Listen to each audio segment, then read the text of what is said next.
avec votre permission, j'aimerais bien qu'on parle d'une force qu'il y a dans l'être humain qui s'appelle le monde parallèle. Ok? Le monde parallèle. L'être humain, dans sa façon de vivre, il a, on va dire, 3 ou 4 antennes très très fortes, que ces antennes-là, c'est elles qui vont diriger sa vie. Exemple, quand une personne a vécu sa vie en France, on va dire des choses un peu vraies, oui, vous pouvez mettre ça. Quand elle a vécu en France, et elle a vécu avec son mari, 2 enfants, une vie parisienne, comme tout le monde vit. Et un jour, bon, Hachem, elle a décidé, on ne sait pas pourquoi, de faire la Aliyah. Et maintenant, dans la Aliyah, elle étudie, elle va un peu à la synagogue, hein, et elle étudie un nouveau monde, un nouveau système d'existence.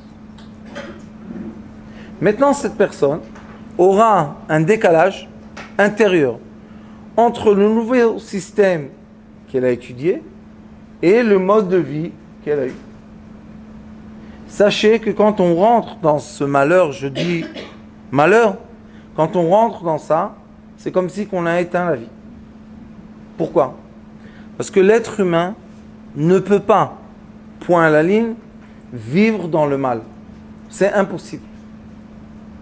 On ne peut pas le vivre longtemps. On peut entendre 1 fois, 2 fois, mais vivre toute la journée, être accusé, et toute la journée être dans le mal, et toute la journée, ça fait que dans l'être humain, on a des organes qui sont en dessous des poumons, que ces organes sont plus foncés, et ceux-là, ils adorent ça. La colère, la tristesse, la haine. On a plein d'organes ici qui disent « Ah, je ne me sens pas bien. » Et eux, ils sont contents. Pourquoi? Parce que ces organes-là, si on va les regarder intérieurement, c'est des organes de mort.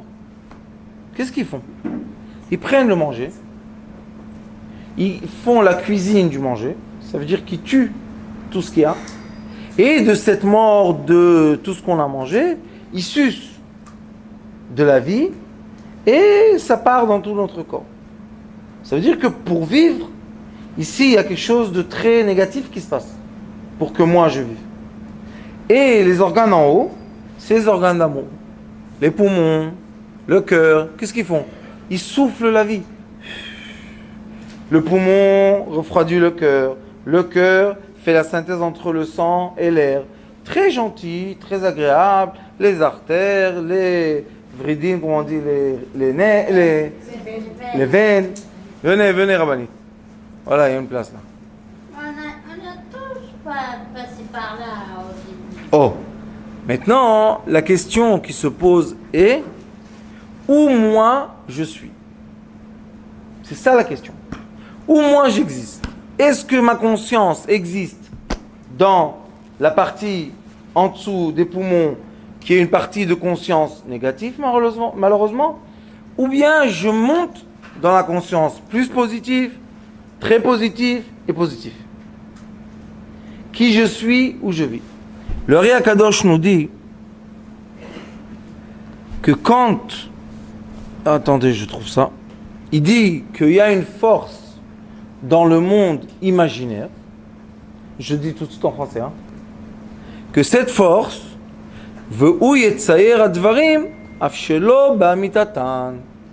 on a une force imaginaire qui va nous dessiner. Elle va prendre les 5 sens. Elle va les mélanger. Elle va les changer jusqu'à quand qu'on y croit à une imagination qui n'existe pas. Alors on va poser une question. On est dans la science de l'âme et on va dire, est-ce que c'est possible que je vois ce que je ne vois pas? Qu'est-ce que vous dites? C'est une illusion. C'est quoi une illusion? C'est un rêve. Un rêve. Encore? C'est ce qu'on dit. Et qu'est-ce qui s'est passé? Une l'impression qu'on a vécu comme ça quand même avant. Ça se réalise dans le monde vrai ou pas dans le monde vrai? C'est ça la question. Pas dans le monde, ouais. Exactement. C'est un monde qui est faux. Maintenant, on va poser une question. Virtuel, Rabbanan. Maintenant, on va se poser une question. Première question assez facile, c'est pourquoi je suis venu dans ce monde? Je vais vous donner une réponse très facile, vous allez être très content. Et la deuxième question, après que je sais pourquoi je suis venu dans ce monde, pourquoi je ne me comporte pas avec les outils que j'ai reçus pour être dans ce monde? Première réponse, je suis venu dans ce monde pour me faire plaisir.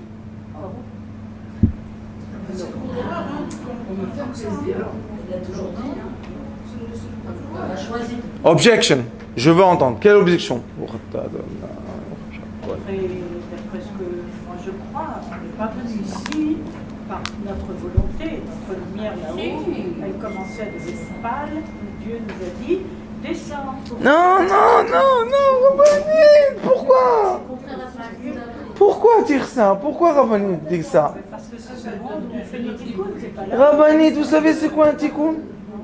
C'est quoi? C'est illuminer. D'accord. Mais c'est ici dans ce monde qu'on peut illuminer. Illuminer. Attendez, on va régler l'antenne. On est venu là pour illuminer. Est-ce que d'être illuminé c'est un plaisir ou c'est mal?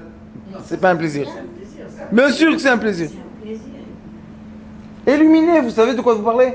De sourire, d'aimer, de bénir.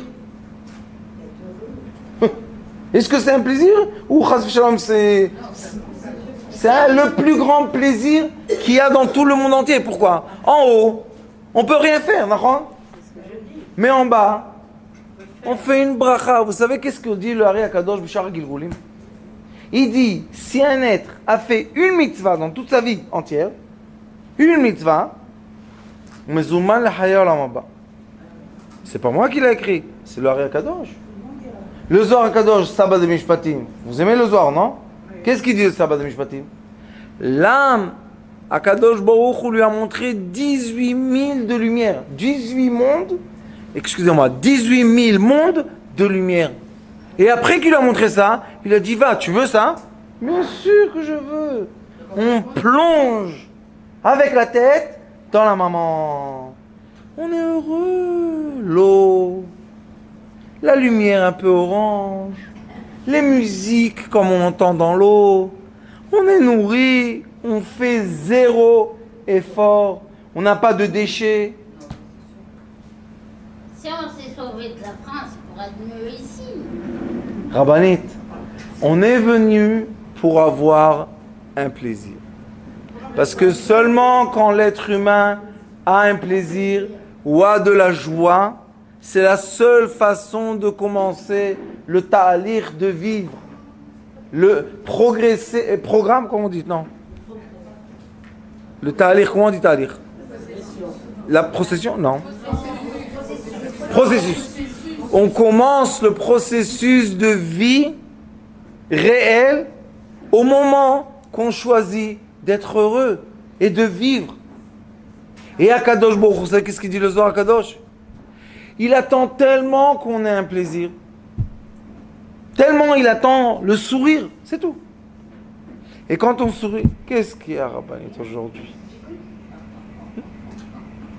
Vous lui dites, où il est mon sourire, hein? Je ne suis pas dans la queue. Il est là, le sourire. Le problème, c'est quoi?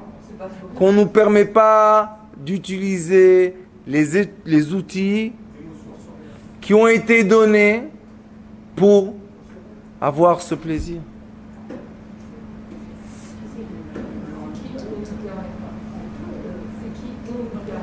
Le mauvais penchant. Nous, vous savez, qu'est-ce qu'il dit? Il te dit, tu es belle, hein? C'est honteux d'être belle. Qu'est-ce que ça veut dire ça? Tu n'as pas honte? Tu vas aller au Guéhenam. Qui tu es, toi? Tu envoies les gens au Guéhenam? Tu as la carte? Qu'est-ce que c'est ça? Il est abonné, l'autre. Pourquoi elle est belle? Pourquoi elle est belle? Qui l'a créée? Alors pourquoi elle ne se fait pas belle? Qu'est-ce qu'il y a? Ah, alors maintenant tu regardes la beauté des femmes, des animaux. Quel est le rapport entre beauté des femmes et la femme belle? Qu'est-ce que tu veux maintenant? Tous les rendre comme... Vous savez que dans la Torah, les Iraniens, c'est pas ce qui est écrit. Hein.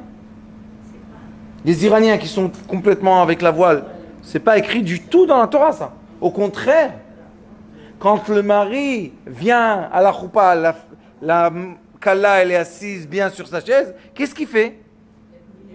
Il la regarde et après il la couvre. Ça veut dire quoi? Le Zohar Kadosh dit, Yaakov Avinu, quand il a reçu Léa, c'est parce qu'il n'a pas regardé. Il était content ou pas? Toute sa vie, Léa, elle a pleuré. Pourquoi? Parce que son mari ne l'a pas regardé. Il y a être belle, comment dire, provoquant. Il y a être belle, qu'est-ce que c'est ça? Bnot Israël, il y a fauten. C'est comme ça que c'est écrit dans la Mishnah. Alors qu'est-ce qu'on fait avec ça? Maintenant, on est dans deux mondes parallèles. J'ai la réalité et j'ai la transformation de la réalité. Dit le Ari Akadosh ensuite et il dit: pourquoi tu as eu une imagination qui n'est pas réelle?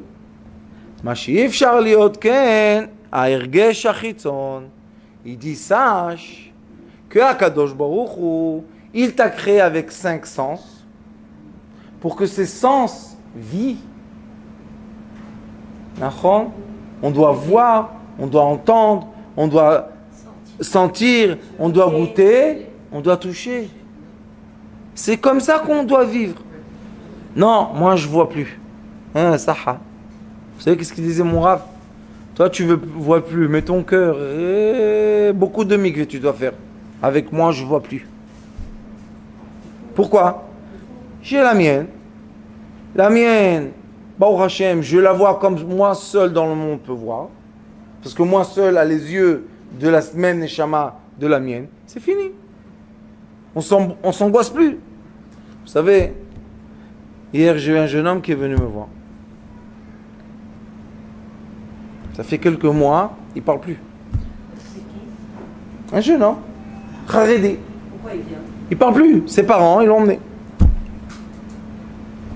Qu'est-ce que tu as? Hlet.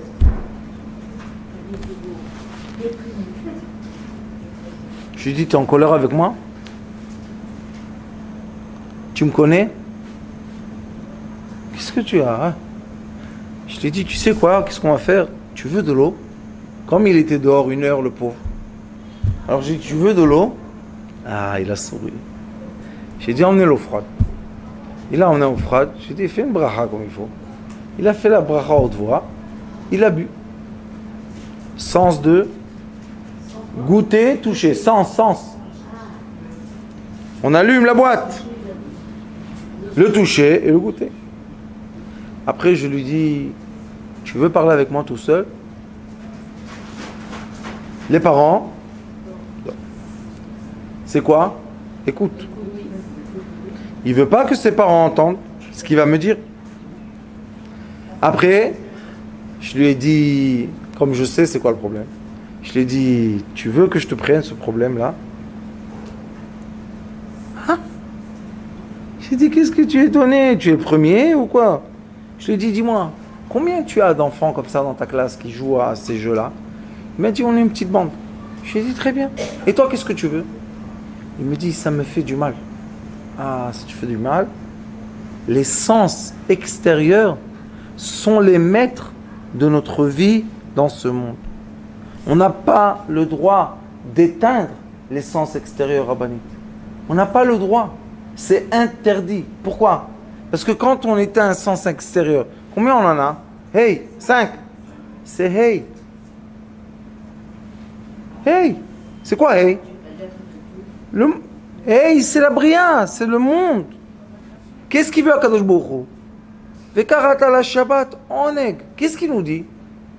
Je veux que avec vos sens animal, vous ressentez le plaisir spirituel. Dit le Ramchal Akadosh.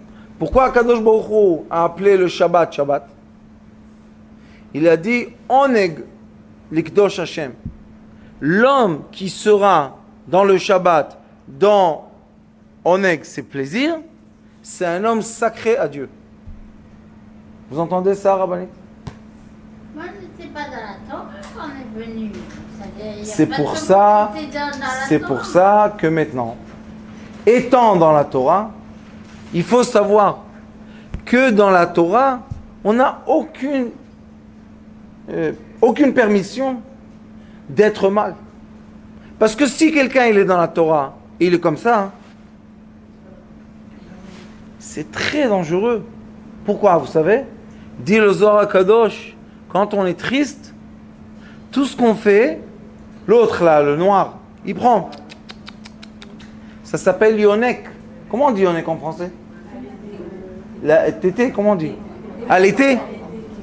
Et vous savez qu'est-ce qu'il prend? Il prend le lait. Le lait, quelle couleur il a? Blanc. Vous savez qu'est-ce qui se passe dans le corps d'une femme quand il y a du lait? Le sang du l'utérus monte en haut, se purifie et devient quoi? La nourriture du bébé. Dans notre corps magnifique, qu'est-ce qu'on dit? On dit le sang de Nida, qui est l'interdiction du plaisir. D'accord? Se transforme en quoi? En nourriture de vie au bébé. Vous savez ce qu'on parle? Tellement c'est fort. Alors, Rabbanit, je pose encore une fois une question. Pourquoi on est venu dans ce monde?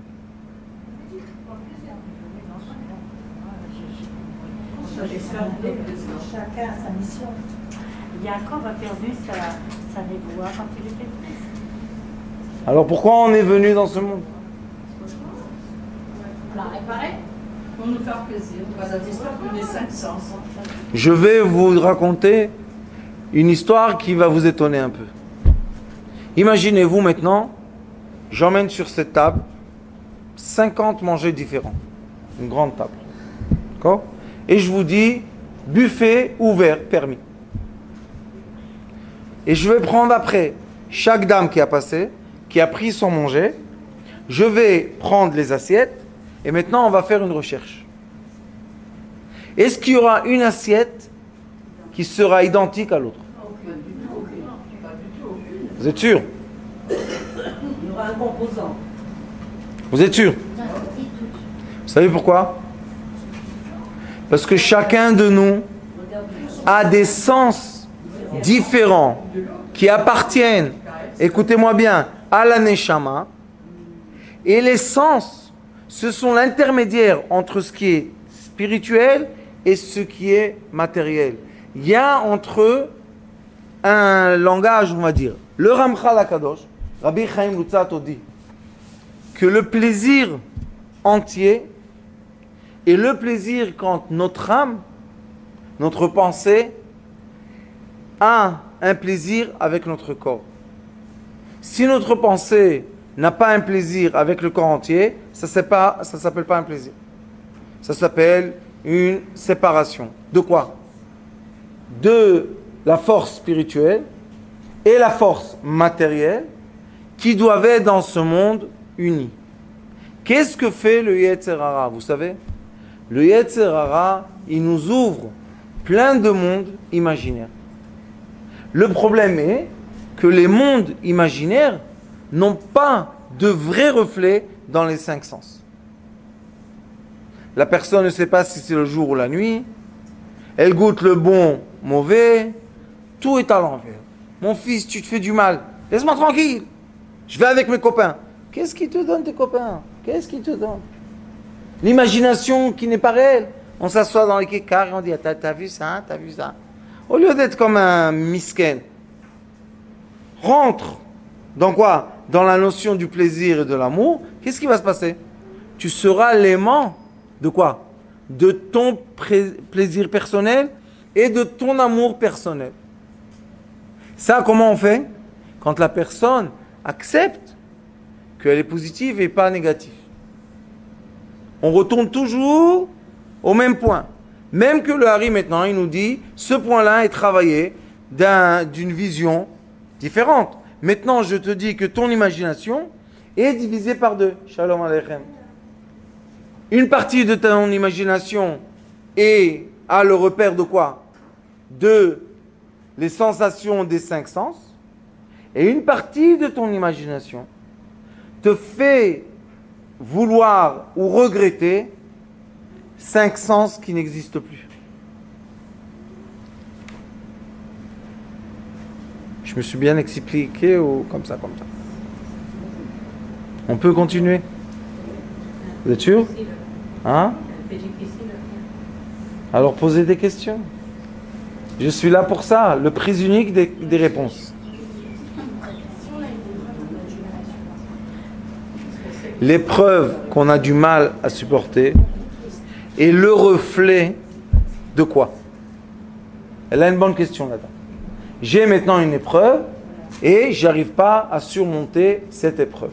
D'accord? Je vais vous donner un exemple. Ne pas pleurer, s'il vous plaît. Une femme qui est très belle, parce que Dieu l'a créée comme ça, hein? Son mari commence à être un homme un peu fatigué. Il voit la télévision. La vitesse qu'il a n'est plus sa vitesse. Mais dans le prix unique, il y a un jeune homme, super vitesse. Elle souffre ou pas? Dites la vérité, vous, hein? Avec le Guéhénom et tout. Elle souffre ou pas? Vous êtes toutes des femmes. Vous n'avez pas compris, bien sûr. Elle ne comprend pas ça. Moi, je vais expliquer encore une fois. Oui, elle ne comprend pas. Qu'est-ce que j'ai dit? Une femme mariée. Elle est belle. Son mari était bien. Tout va bien. Il a commencé à passer les 50, 60. Et elle, Baruch Hashem, c'est une Bat Israël, Kshera. Dieu l'a gardée bien, comme il faut. Maintenant, lui, le mari, il dort à 8 heures. Le matin, il se lève, il se sauve, comme ça, elle ne peut pas l'attraper. Et il est vite. Après quelques mois, ça y est, on a compris l'histoire. Mais il y a, dans celui-là de légumes, là, il y a toujours les jeunes, hein? Il lui dit, eh ben dis donc, madame, en Israël, il n'y a aucune bouche, hein, aucune honte. Eh ben dis donc, madame, j'aurais bien aimé. Ça la dérange ou pas? Ça la dérange ou pas? Ça la dérange ou pas? Vous avez compris cette fois ou je dois encore? Ça va, on a compris? Maintenant, je vais vous poser une question. Pourquoi ça la dérange? Quel est le rapport? Écoutez-moi bien. Non. Quel est le rapport matériel, concret, entre ces deux personnes que vraiment il n'y a rien à faire ensemble, hein? On est d'accord? Elle ne veut pas faire des bêtises, et lui, il rigole, il s'en fout, hein? Alors pourquoi ça la dérange?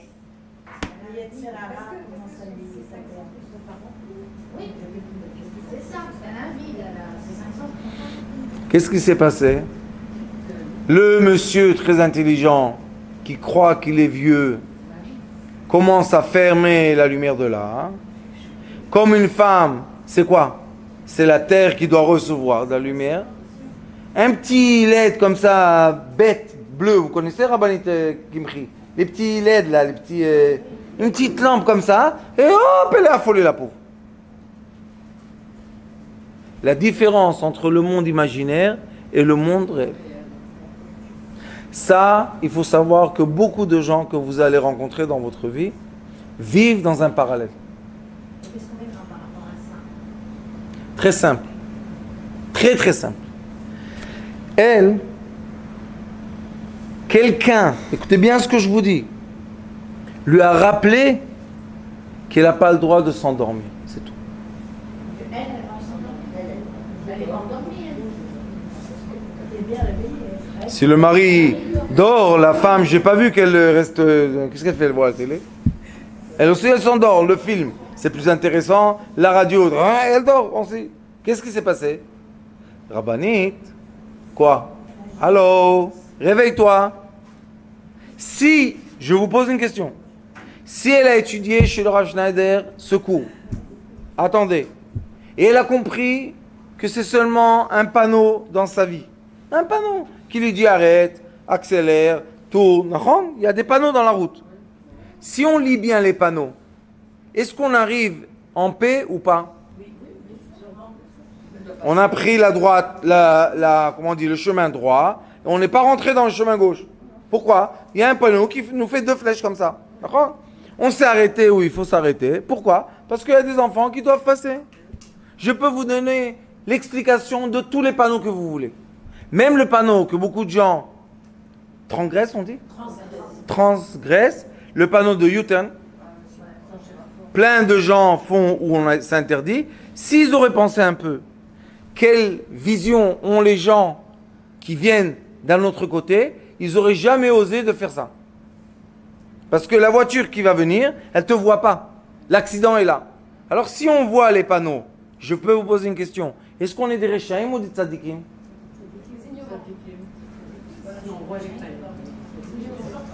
Je vois les panneaux. Comment je suis ignorant? Je vois les panneaux. Je prends la route, on me dit ici tu vas à droite. Je clignote, je vais à droite. Ici on te dit arrête-toi, je m'arrête. Ici on te dit ne fais pas U-turn, continue à la prochaine rond-point. Si on essaye de quoi? De rouler avec la voiture et respecter les panneaux, est-ce qu'on est des Rishaïm, Rabbanit Kimri?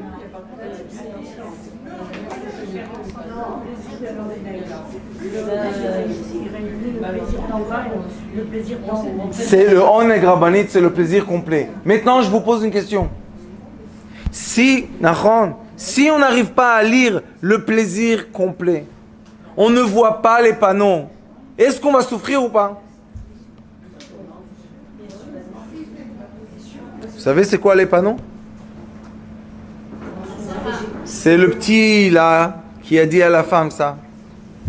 Et pour les garçons, c'est la petite à 20 ans que tu fais comme ça avec les sourcils et tu tombes dans les pommes. Arrête de tomber dans les pommes, qu'est-ce que tu fais là-bas? Réveille-toi, il y a un panneau qui te dit tu te comportes pas comme il faut, lève-toi, réveille-toi. Est-ce que c'est mal ça? Quand est-ce que c'est pas mal? Quand on prend tous les messages qui nous entourent, et quand je vous dis tous les messages, c'est les bons et les moins bons, parce que tout est bon.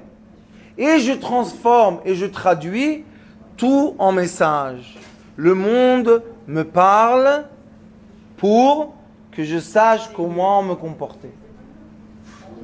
Quand je vis comme ça, quoi, Rabbi? Il nous remet dans un équilibre, non, à chaque fois. Très bien. Si on va à gauche, on a une claque à gauche, on va à droite. Ça veut dire que, je ne parle pas de claquement, moi je parle de sourire et de fleurs. Mais si on va d'aujourd'hui, au lieu de souffrir des panneaux, comprendre que le sourire c'est un panneau sourire, c'est fini. J'ai plus besoin de problème. Une dame s'est assise chez moi hier, elle me dit, tu sais le Rav, qu'est-ce qu'il y a? Mon mari, il va un peu, tu sais, dans Internet, hein, il va un peu. J'ai dit, ah bon, il va un peu? D'où tu sais? Elle dit, jamais je l'ai pris au téléphone, mais hier soir je doutais. Ah, il doit. De quoi tu as douté? Je suis rentré dans son iPhone. Je suis rentré dans Internet, histoire. Et qu'est-ce que j'ai vu? Un site de rencontre. Je lui ai dit, vraiment? Mais n'importe quoi, hein? Je lui ai dit, est-ce que tu as regardé le temps qu'il a été dans le site? Parce qu'il y a les temps. Elle dit, oui, 1 seconde. Vous savez qu'est-ce que je lui ai dit? Lui, quelqu'un lui a envoyé ça, et lui, il a jeté delete. Mais pourquoi Kadosh Baruch Hu t'a montré ça à 2 heures du matin quand tu dormais pas? Mais maintenant, il faut poser les vraies questions. Qu'est-ce qu'il y a depuis quand tu ouvres le téléphone à ton mari 2 heures du matin? J'ai eu un suspect. Elle est devenue Sherlock Holmes. Elle cherche les suspects. J'ai dit, qu'est-ce qui t'a fait de mal, ton mari? Maintenant, tu le cherches? Je vais vous dire, moi, qu'est-ce que c'est. Et quand je lui ai dit, bien sûr qu'elle a fondu en pleurs. Oh, Rav, combien vous avez raison. Je lui ai dit, on n'est pas dans le théâtre ici. Qu'est-ce que c'est cette histoire? Je lui ai dit, vous savez, c'est quoi ça? Elle m'a dit, c'est quoi? Je lui ai dit, votre mari vous languit. C'est tout. C'est le message. Il vous languit. Ah bon? Il va chercher ailleurs. Il va pas chercher ailleurs.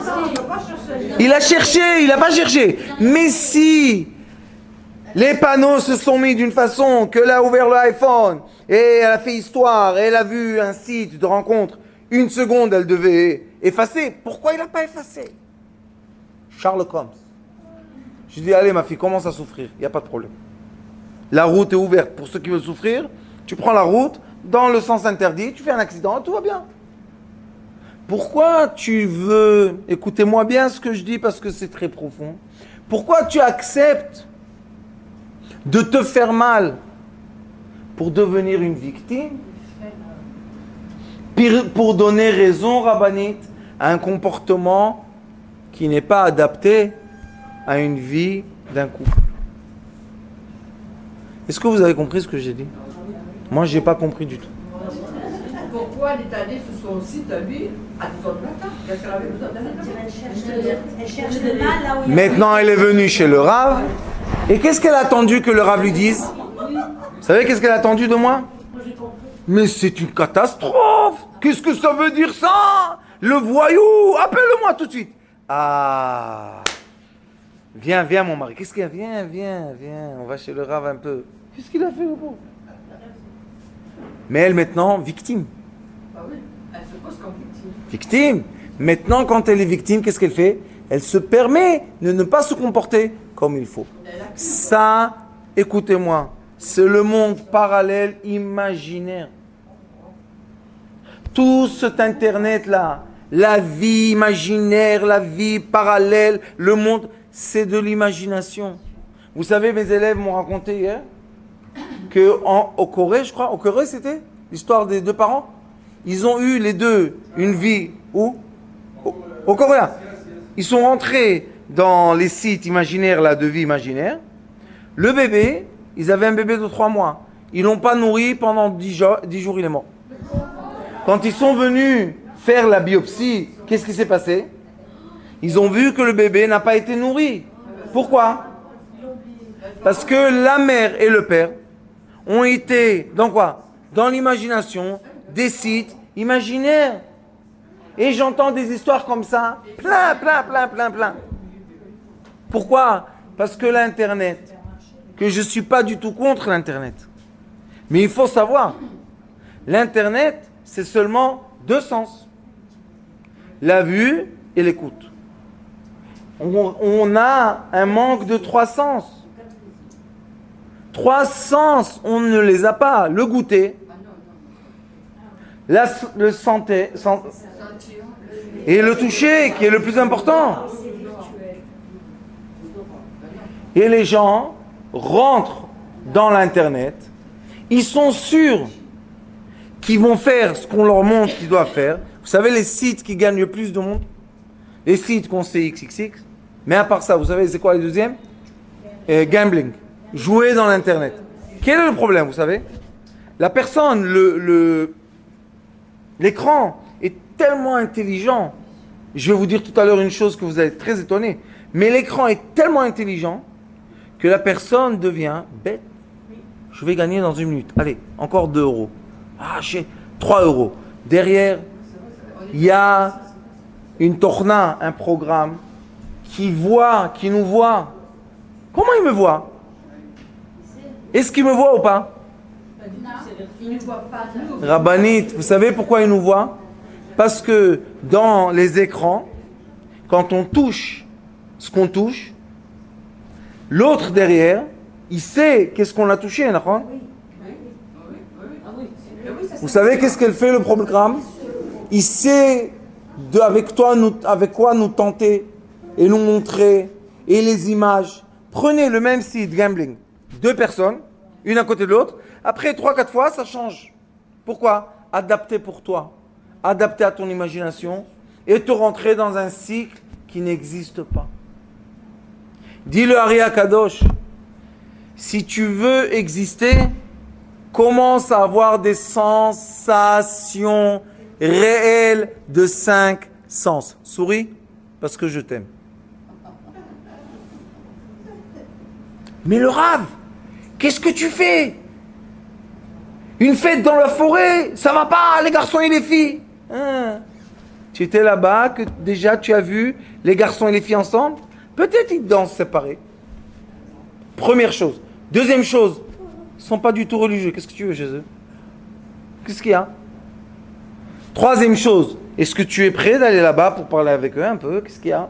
C'est tes frères, non? Non, non, non. C'est tamé. Ou là, et toi, tu es tamé. Eux, c'est pas ceux qui sont tamés. Vous comprenez le problème?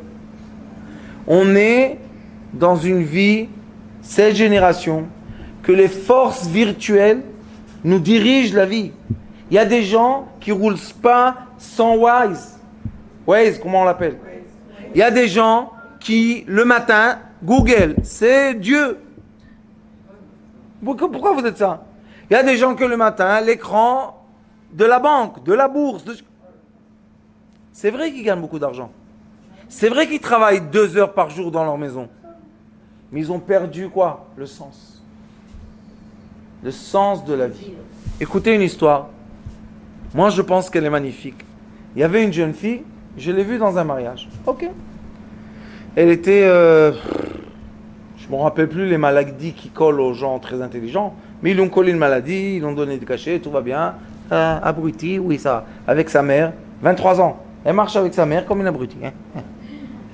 Sa mère, elle m'a dit, qu'est-ce que je fais? Je lui ai dit, emmène-la chez moi, ici, je ne peux pas, hein, chez moi. Elle est venue, elle était assise, je lui ai donné à boire. Je lui ai dit, ma fille, qu'est-ce que tu aimes?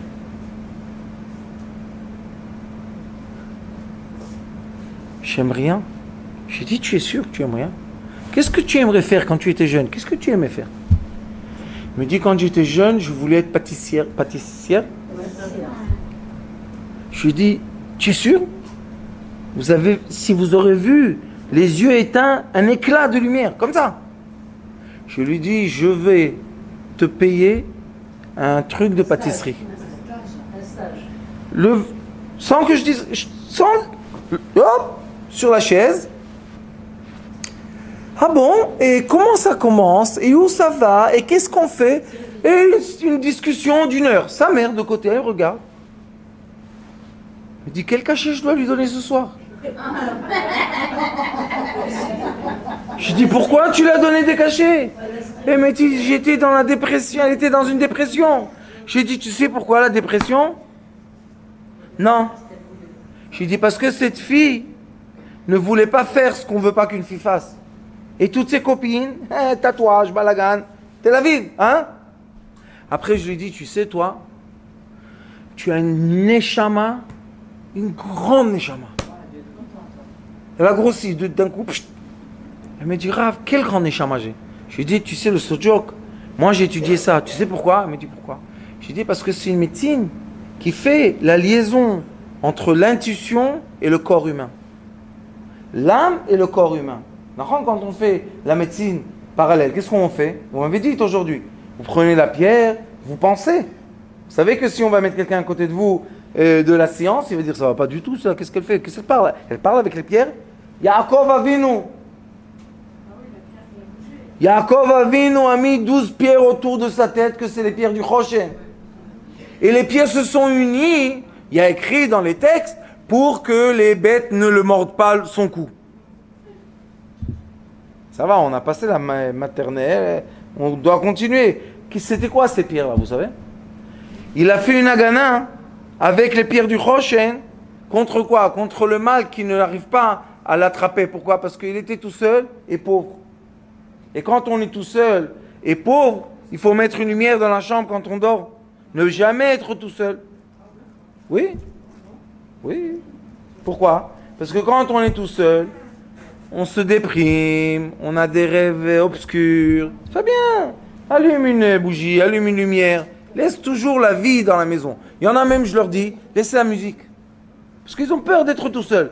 Mais la musique, ça leur donne un peu d'ambiance. Nahon. Alors cette jeune fille, elle est partie étudier le soudjok. Écoutez bien. C'est très bien, ça me... Non, ça va continuer jusqu'à quand que je bois. Oui, il n'y a pas de problème. Toda revoir.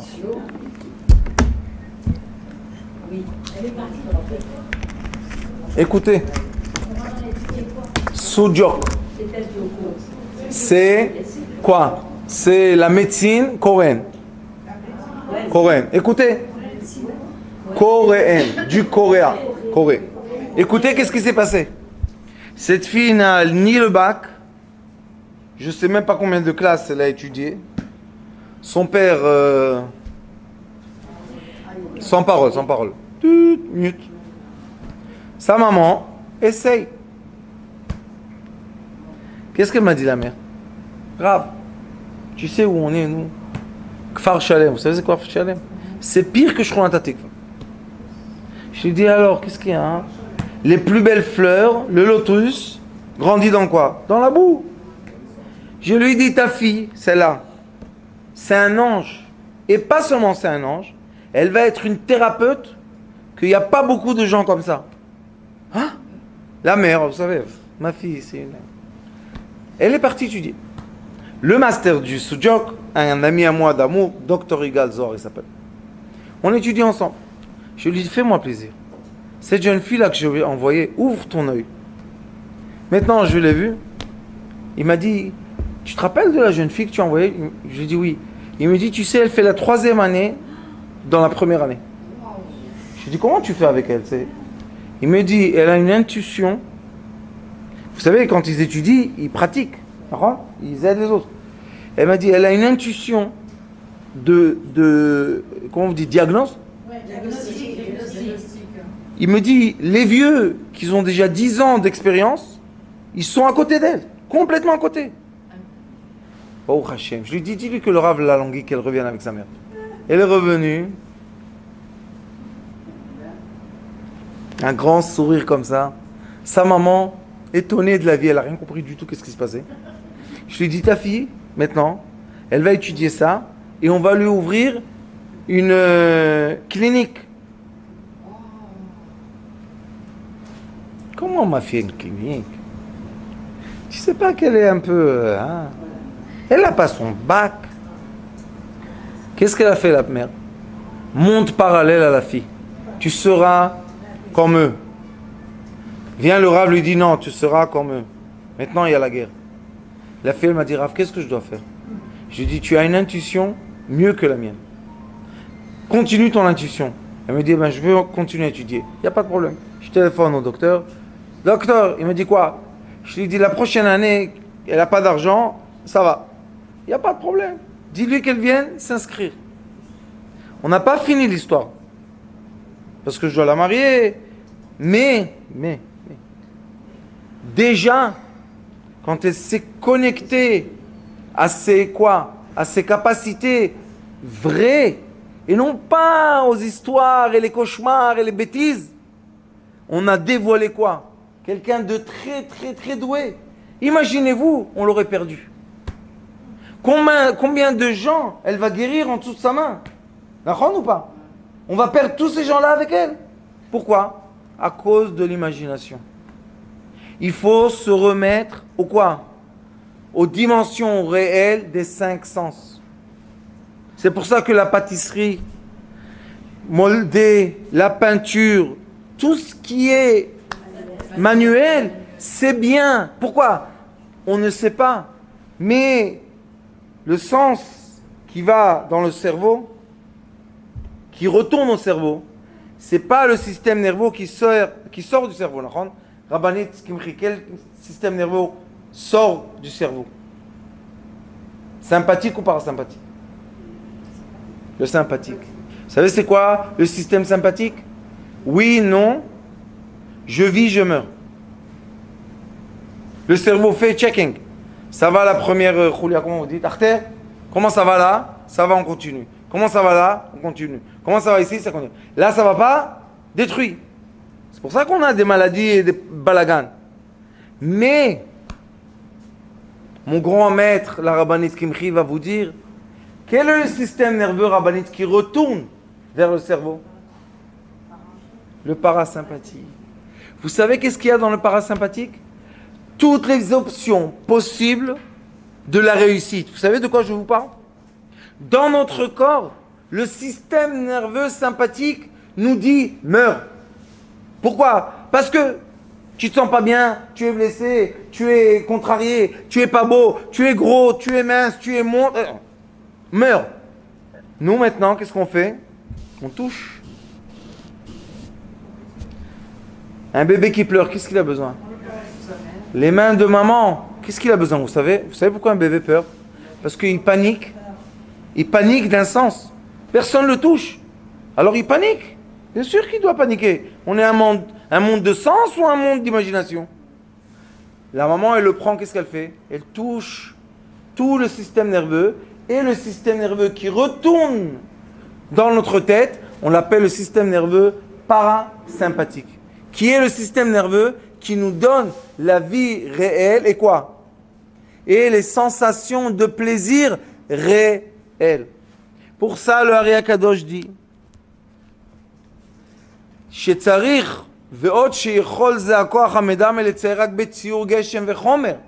on doit utiliser l'imagination qui fait quoi? Qui touche la matière, chomer. Et quoi? Et faites attention d'avoir l'imagination spirituelle seulement. C'est pas bien. Tu veux prier, ouvre ta bouche. Tu veux faire la prière des sens, ouvre ton nez. Si tu sens rien, tu as le droit de faire la prière sur les sens? Non. Tu veux faire la prière de mon Réaèche, ouvre les yeux. Tu veux goûter le vin de Havdalah, ouvre ta bouche. Écoute la bracha. Dis Shavua Tov, touche. Et après, qu'est-ce que tu dois faire? Assis-toi à table. Et qu'est-ce que je fais quand je m'assieds à table? Mange. Dis Shavua Tov. Embrasse, câline. Vis. Quand une personne commence comme ça la semaine, avec la Havdalah comme il faut, on réveille tous les sens de quoi? On était Shabbat dans des sens très élevés. Maintenant, on leur dit, réveillez-vous. On repart dans une semaine de quoi? De sens réels. Il ne faut pas se tenir au quoi? Au sens imaginaire. C'est très dangereux. On peut être attrapé là-bas par des mauvaises pensées. Est-ce que je vois bien? Je vois bien. On dit chez nous, Hamza fifum Hamza. Ça veut dire Hamza. Hamza fifum Satan. Je suis devenu japonais, moi. Alors, la conclusion du Ari Kadosh est, dans ton imagination, nourris-la des 5 sens réels. Et fais attention de ne pas nourrir ton imagination d'une imagination. Vous êtes d'accord, Rabbani? Elle est adorable. Baruch Adonai Leolam. Amen. Amen.